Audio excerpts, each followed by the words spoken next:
Hi there, and welcome to Oaklanside 510. I'm Tasneem Raja, Editor-in-Chief of the Oaklanside, Oakland's independent, non-profit newsroom.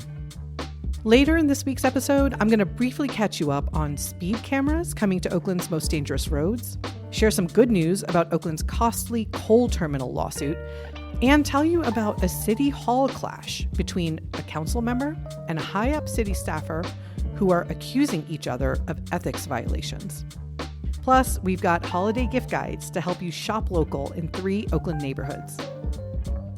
But first, we're going to deep dive into one of the most important stories we've published all year. It's a major investigation into the man who appears to be the FBI's key informant in the federal corruption case against former Mayor Sheng Thao. Before we get to all of that, I just want to give you a heads up. Oaklandside's most important fundraising drive of the year is happening right now. Our reporting is free for everyone in Oakland because residents like you pitch in to make sure Oakland has the high-quality coverage our beautiful city deserves.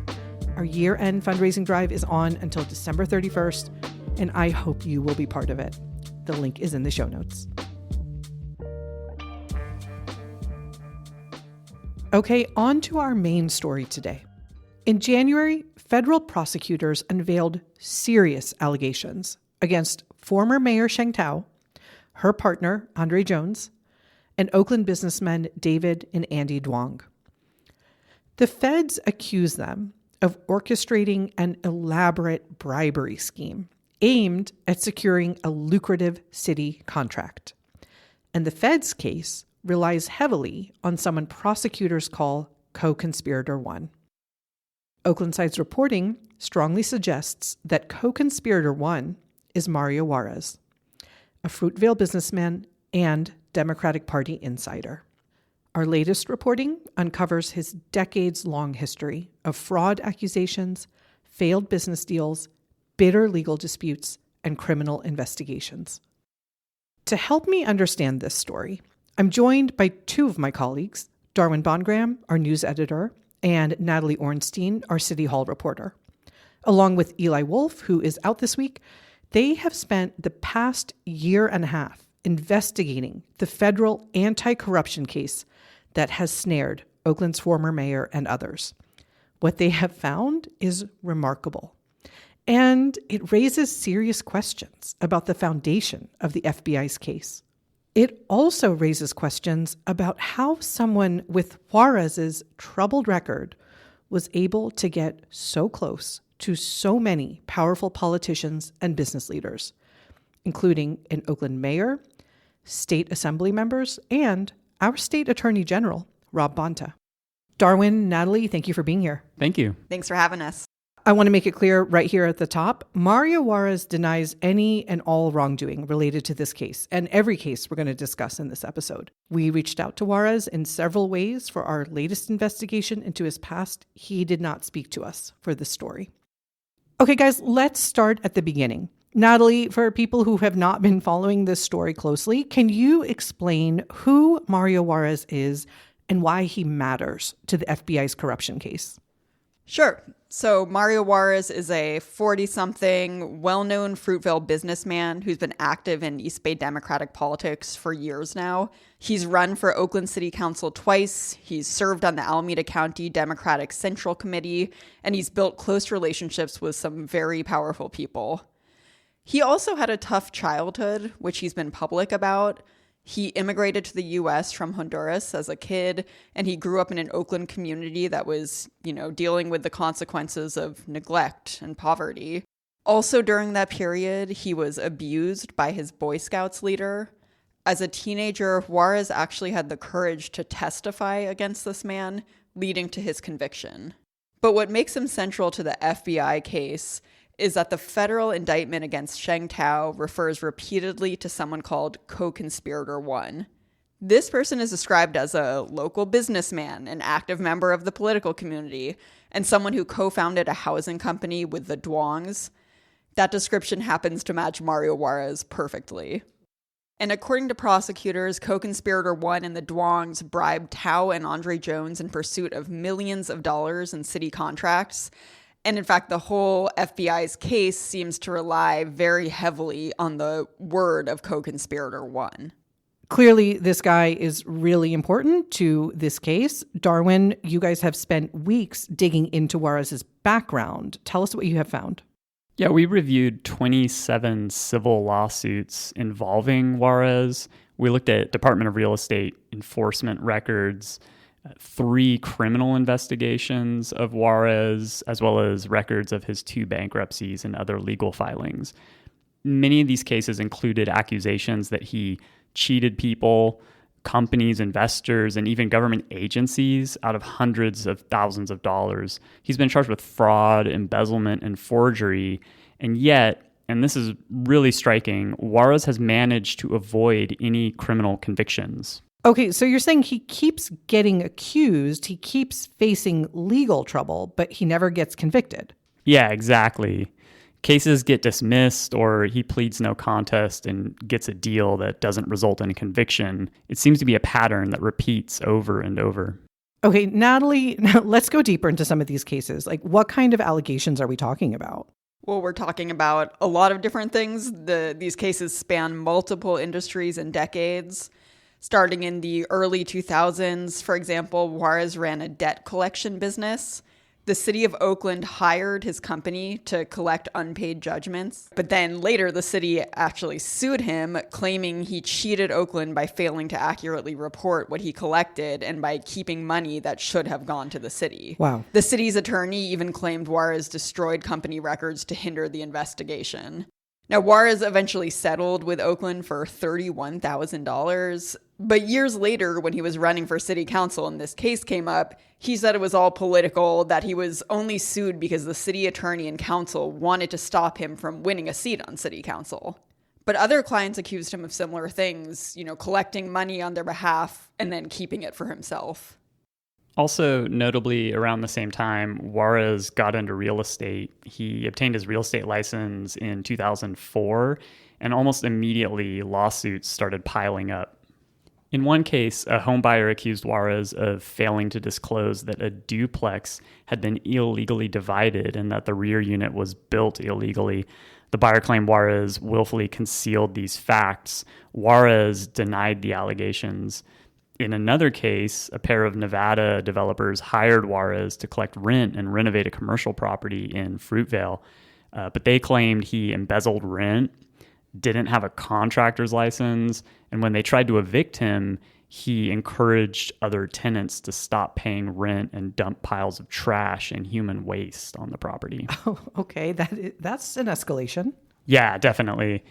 And the developer's attorney wrote in their lawsuit against Juarez that he had, quote, a long history, pattern, and practice of defrauding creditors.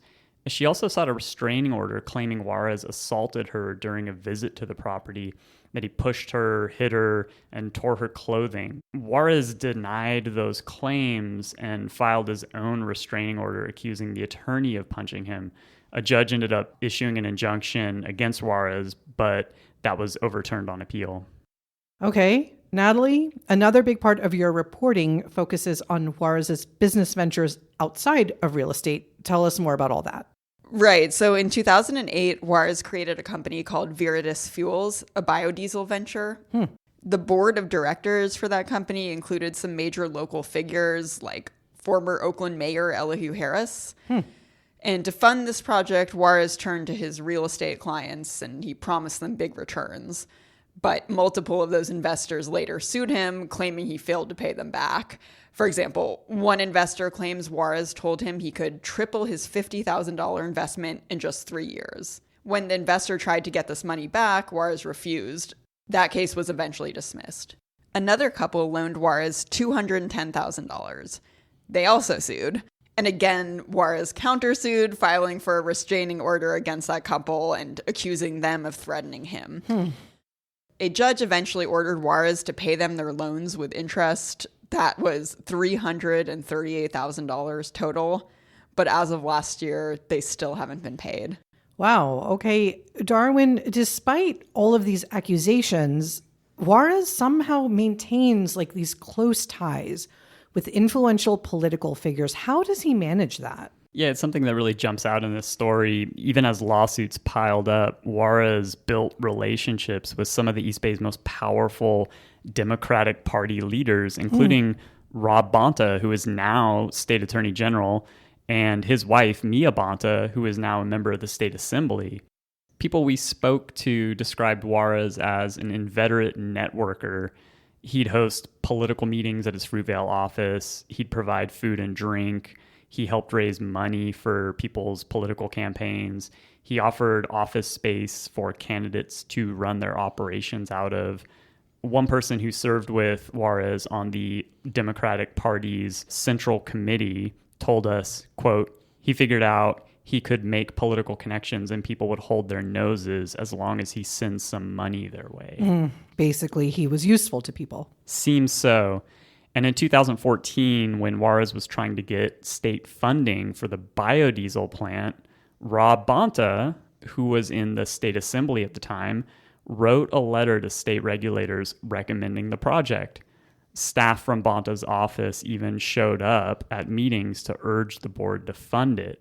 And this was after Juarez had already been sued at least 11 times. Did he get the funding? They approved $3.4 million for Viridis, but the plant never moved forward. According to reporting in the San Francisco Chronicle, Viridis ultimately didn't receive the funding.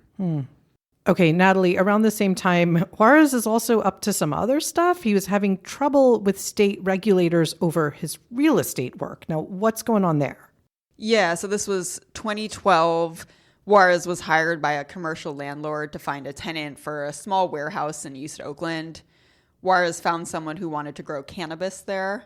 According to state investigators, Juarez illegally charged the tenant a broker's fee and a pretty big security deposit that the landlord hadn't even asked for, and then pocketed the extra cash for himself. In 2015, Juarez voluntarily surrendered his real estate license. Okay, now I know from your reporting in this instance, there actually was a criminal case, right?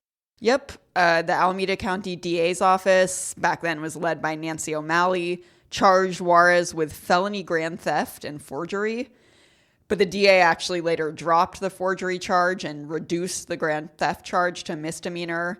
Juarez pleaded no contest and received a deferred entry of judgment, which left his criminal record clean. Wow.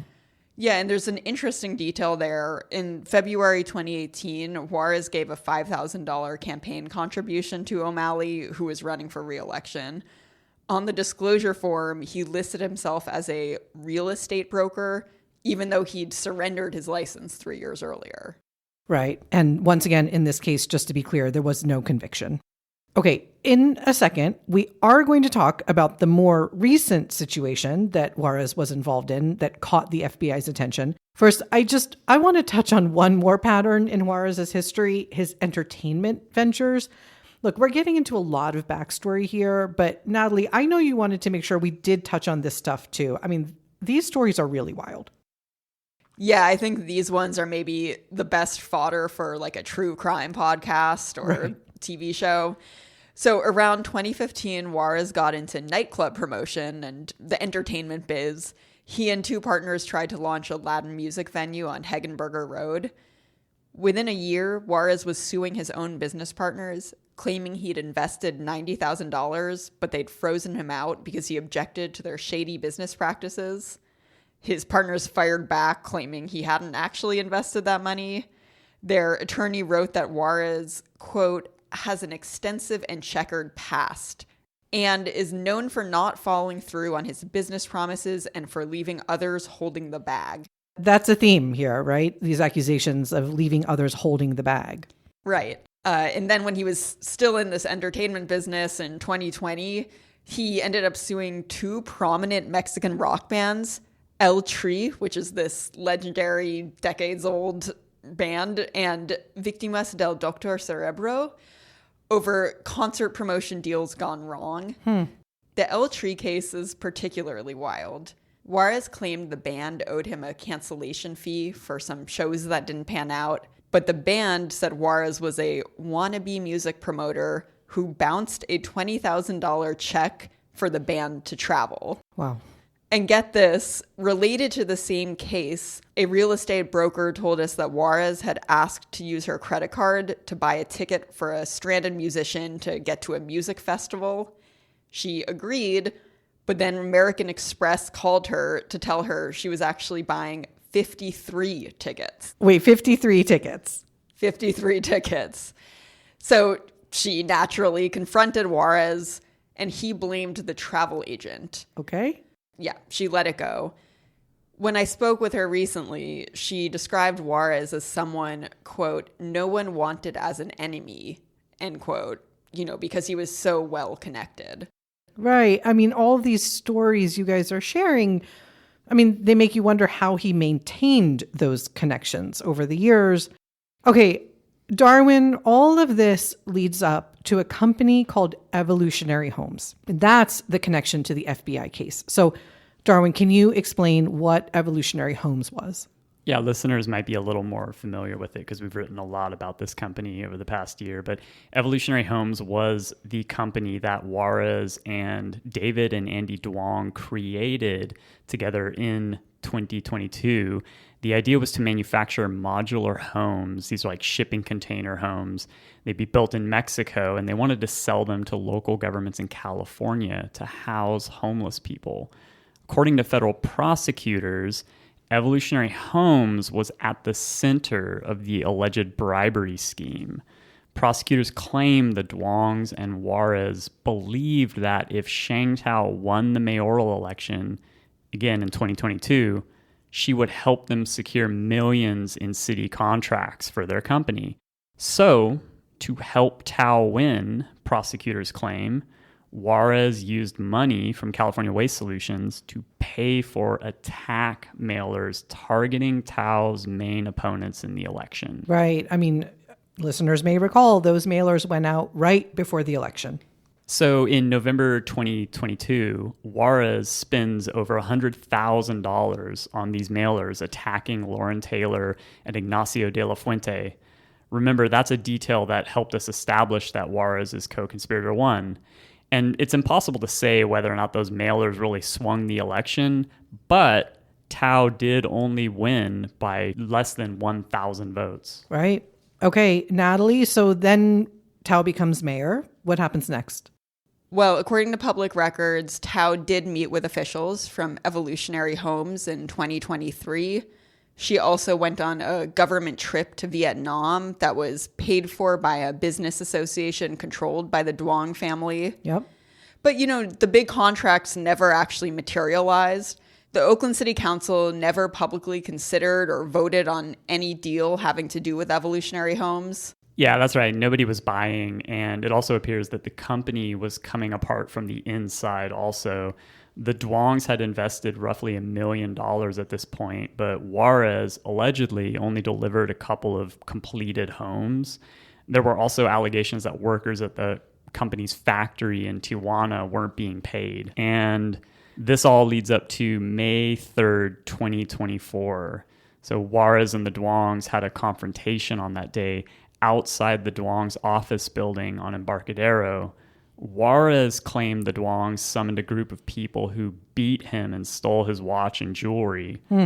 David Duong dismissed Juarez's allegations as bizarre and disturbing, and in police reports, Andy Duong claimed that Juarez had threatened him, saying that cartel people were surrounding the Duong's office building. Yeah, so the business relationship basically was souring at this point. Okay, then what happens? Okay, so in mid-June, shots were fired outside of Juarez's home in Fruitvale. Juarez told police after that incident that he believed the attack was in response to his involvement in an unnamed investigation at the time. 2 weeks later, the FBI raided Sheng Tao's home, along with the properties belonging to the Duongs.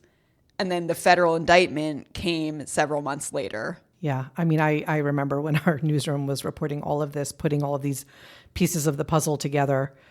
And I think it's important to remind listeners that there was actually another criminal case around Juarez right around this same time.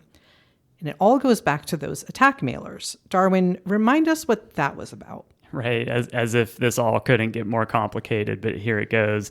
So Juarez's checks that were supposed to pay the Postal Service for those election mailers he sent out, they bounced, and that caused the print shop that printed the mailers up to have their account revoked. Okay. So in January 2024, the DA's office, then led by Pamela Price, charged Juarez with fraud. Juarez responded to this by claiming that Price was retaliating against him because he refused to donate $25,000 to fight the recall campaign that she was facing. So Price's office ended up denying those claims, and Price later accused Juarez of being a crook. Mm-hmm. So what ended up happening in that case? In February of this year, just a few weeks after the new district attorney, Ursula Jones-Dixon, was sworn in, prosecutors dropped the case against Juarez. They said there were questions about whether they could prove it beyond a reasonable doubt. So once again, Juarez avoids a conviction. And meanwhile, Juarez's former business associates and the mayor get indicted on bribery charges. Right. On January 17th of this year, federal prosecutors unsealed the indictment charging Tao, Jones, and the Duongs with bribery and conspiracy. And like we talked about, the indictment relies heavily on co-conspirator one, the person we've identified as Mario Juarez. The indictment references text messages where co-conspirator one seemingly admits to fraud. It's pretty wild. In one exchange with Angie Duong, he wrote, quote, "So we may go to jail, but we are $100 million richer." Yeah, that is a quote that is burned into my brain. Okay, Darwin, let's talk about the recent motion that David Duong's attorneys have now filed. The motion trying to get the FBI's evidence against him thrown out. What are they saying? Yeah, his defense attorneys are arguing that the FBI's case is built on the word of someone they call a known fraudster with a grudge. Duong's attorneys say that co-conspirator one has been a party to some 33 lawsuits where he's been accused repeatedly of cheating people and companies out of hundreds of thousands of dollars. They also point out that the FBI's own search warrant affidavit acknowledged that co-conspirator one appears to be motivated by revenge against the Duongs. That's quite an admission on the FBI's part. Yeah, and David Duong's lawyers are asking the judge to suppress all of the evidence that was collected during those FBI raids last year. They're arguing that the FBI withheld this kind of key information about co-conspirator one's credibility when they applied for those search warrants. If they prevail, it would be a major blow to the prosecution. At the same time, prosecutors clearly believe they have other evidence. The indictment references those text messages, financial records, recorded conversations. So it's not solely based on Juarez's word. Got it. Okay, now Darwin, going back to those political connections, what did people tell you when you asked them why Juarez was able to maintain these relationships despite all of these allegations against him? We heard a lot of different theories. Some people said maybe Juarez was useful, that he had money, he had connections, he could make things happen. Others suggested something else. Former council member Ignacio de la Fuente told us he suspects many figures made alliances with Juarez because he was someone who would do unseemly things. He said they knew he was a crook, but they wanted to use the guy. De La Fuente also speculated that Juarez may have evaded criminal convictions over the years by becoming a valuable source for law enforcement. He said, quote, "The FBI, they want to get a few elected people. They use everybody." To be clear, that's just speculation, and Juarez once tried unsuccessfully to unseat De La Fuente on the city council, so consider the source. Sure. We haven't found any evidence that Juarez cooperated with law enforcement prior to 2024. But last year, after that shooting outside his house, he did tell the Oakland police that he was, quote, involved in an investigation he could not talk about, strongly implying his cooperation with the FBI. Wow. Okay, Natalie, to wrap things up, just give us a sense of where the FBI's case stands now.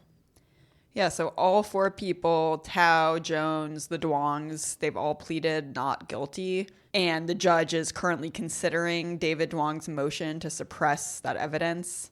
Overall, the federal investigation is ongoing. Prosecutors have said they have gigabytes of evidence, and the defense attorneys are now scouring the stuff, preparing their defense. So we could be in for a pretty long ride still. Sure.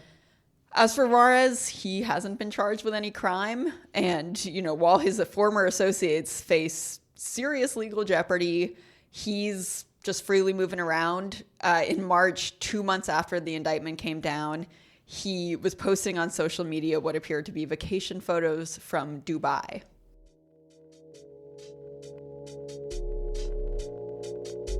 This is extraordinary reporting.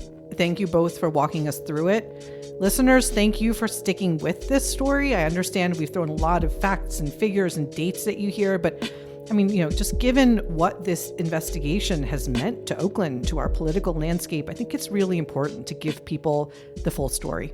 Thank you, guys. Thanks, Tasneem. Thanks.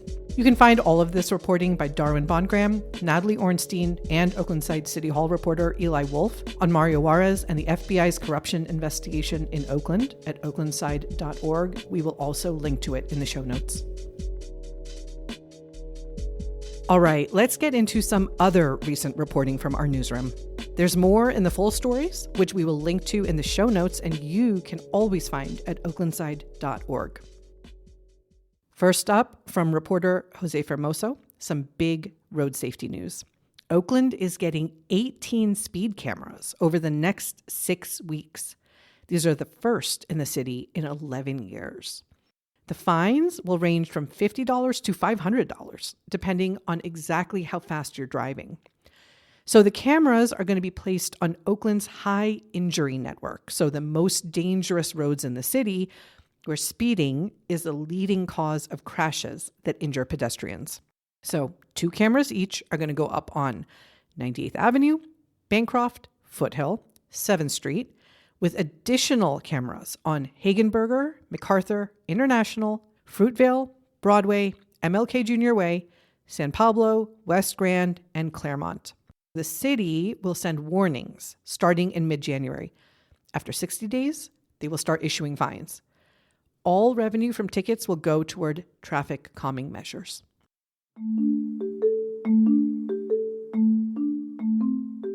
Okay, moving on. Some potentially good financial news for Oakland in its long-running legal battle over a coal terminal. A federal district judge has vacated a bankruptcy court's ruling that could have cost the city hundreds of millions of dollars. So as Eli Wolf reports, a bankruptcy judge in Kentucky recently ruled that Oakland interfered with plans to build that coal export terminal at the old Army base, and it found the city liable for forcing the company behind that plan, Insight Terminal Solutions, into insolvency. The coal company argued that damages could be as high as $700 million. We can't sugarcoat this. That would be absolutely disastrous to Oakland in our current financial situation. But then, last Friday, a federal judge reviewed the decision and ruled that the bankruptcy court had overstepped its authority. Now, this does not end Oakland's legal troubles. The city now has to re-argue its case against the coal company's interference claims. And in September, the city did lose its final appeal in state court, which means the developer can move forward with the overall project. But for now, at least, Oakland is not on the hook for that massive fine.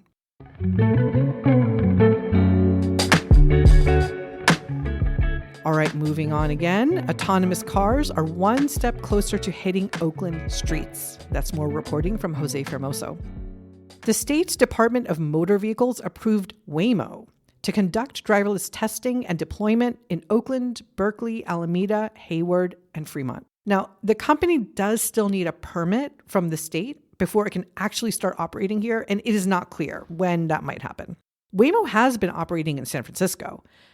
The cars have, at times, hit cyclists, run over pets, and created traffic jams, but the company argues that its cars cause fewer injuries on average than human drivers.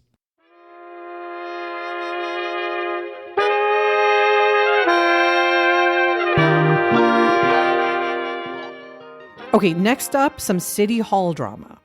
District 7 council member Ken Houston and Oakland's transportation director Josh Rowan have filed dueling ethics complaints against each other. Rowan accused Houston of trying to rig a city contract. Houston responded by accusing Rowan of defamation, something he announced at a recent city council meeting where he called the allegations a witch hunt. So this whole dispute centers on Houston's push to award a paving contract to a specific company. Without getting too deep in the weeds here, basically Houston wanted changes to a scoring system that would have benefited one bidder. Rowan says that crossed ethical lines. Both complaints are now with the city's Public Ethics Commission, and we're going to watch how this plays out.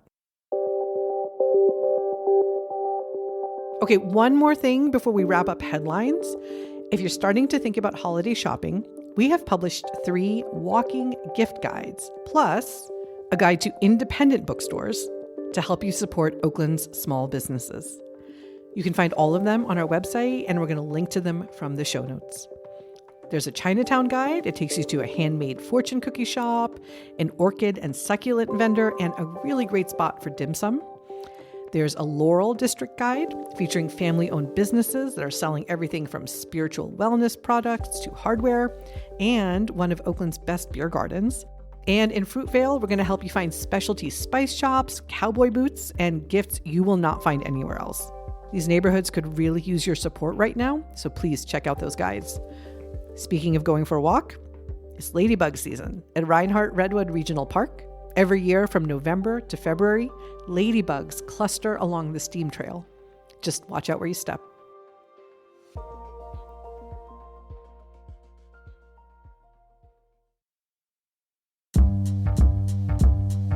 All right, that is this week's episode of Oaklandside 510. You're going to find all the stories we talked about today at oaklandside.org. Sign up for our daily newsletter to get our reporting delivered straight to your inbox. If you haven't already, please subscribe to this podcast. Share it with your Oakland friends and neighbors. The more people listening, the more we can keep the show going. Thank you to Oaklandside's Natalie Ornstein and Darwin Bongram for sharing their reporting on Mario Juarez. This episode was produced by Kiana Mogadam, edited by Esther Kaplan and Darwin Bongram, and hosted by me, Oaklandside Editor-in-Chief Tasneem Raja. On behalf of our entire newsroom, thank you for showing up for Oakland. We'll see you next week.